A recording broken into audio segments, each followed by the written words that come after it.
I'm Dream, and this is Dream Static Sounds.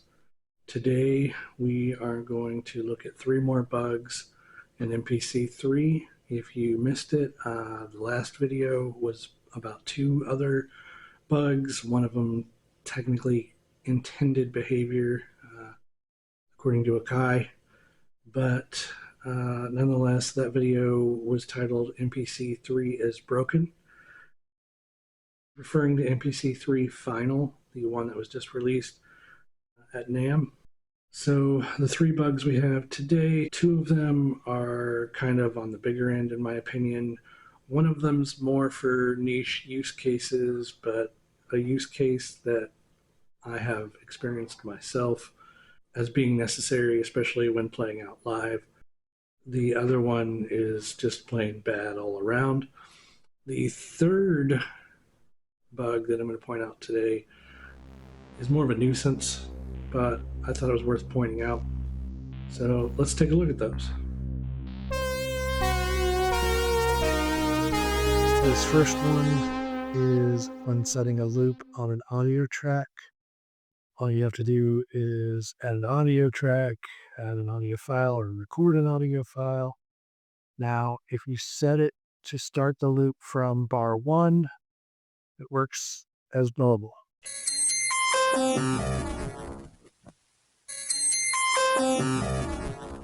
Alright. And if we move it to any other bar than that, this is what happens.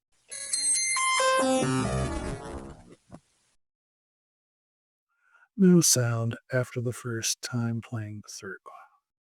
This is a bit of a biggie if you want to loop just one small bit. Kind of annoying.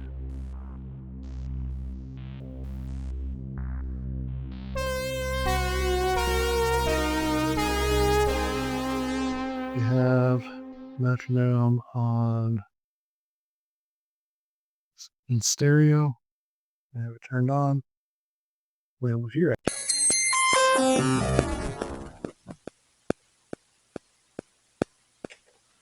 Okay. We go back to the metronome, set it back like it was. You'll notice I didn't actually turn it off at any point. It was just on, but there was no sound. That's because when you put it in mono, no metronome. And this is the same if you use output 2.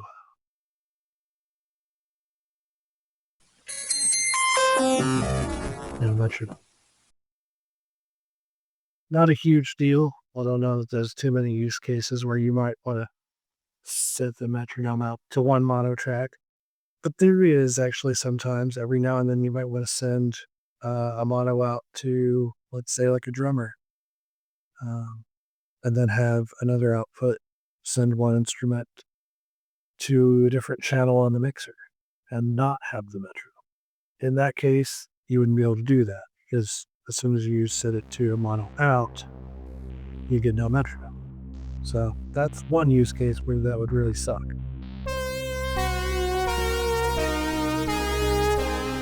Alright, here's for the last book. For this one, we need to go into Mellotron. Now, in Mellotron, everything's nice and happy.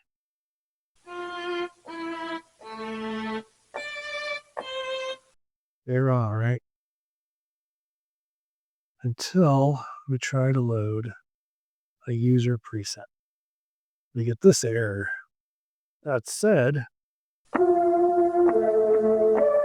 it actually does load the preset. Gives you an error. Does not show the change to the user preset. Note that the one I changed to is titled DSS1. But not a huge deal since it does actually load the sound. But obviously, who wants an extraneous error screen where it's not needed? So yeah, that's 3 more bugs for MPC 3. And I'm sure these are not the last. As I said in my last video, I really don't understand why Akai released this as a final release without even putting it to a public beta like the previous builds. I mean, I know why. They did it because they wanted to have something nice and flashy to show at NAMM. There really wasn't any point in doing that because they could have just released another public beta version as a big spectacle because it did add some pretty big features. But they wanted it to be the final version, and so whatever. We get a buggy mess that they call final, and we get to hope that it won't take very long for us to get a new update with bug fixes for these issues. These are almost certainly not all of the bugs in this final version. If I find any more, I will post about them. To those of you who think that I'm just trashing the MPC, or MPC3 for that matter, no, I really want to like MPC3. I know some people are very fond or used to or just work better with the MPC2. I never really warmed to it. I first came to Akai with the Akai Force, and it is my number one device. I got an MPC a couple years later, an MPC-1, one of the black models, and I thought it was all right. Actually, mostly got it to use the modded version that allows you to run the Force OS on it. And while I had it, I definitely gave MPC2 a chance, and I didn't really gel with it. And that's nothing against the workflow. It obviously works for a lot of people. But this newer workflow is much more like the Akai Force workflow, and as such, it's easier for me to know where things are, what to do, etc. There are obviously some new features and benefits that MPC3 has that the Akai Force doesn't have, but there is also still one major aspect of the Akai Force that has not come over to MPC3, and that is clip launching. And frankly, I will never be fully happy with MPC3, even if the bugs are fixed, so long as it does not have clip launching. Clip launching is a very useful workflow, very great for live performance, and honestly, I don't see why Akai did not launch MPC3 with the ability to use an external 64-pad controller, like say the the APC 64 or whatever. Probably getting the name wrong, but you know what I'm talking about. The one that basically looks like a newer Force. Why didn't they make it so you could plug that thing in and have clip launching? That would have been the best of both worlds and probably would have sold more devices. I just don't get it. It's like they don't want to sell their stuff. So yeah, I really hope that Akai gets off their ass and puts out an update that fixes these issues. I don't care if it's just an extension of the public beta. In fact, I'd be perfectly okay with that. As I said in my last video, I actually feel like the public beta is a step in the right direction for Akai.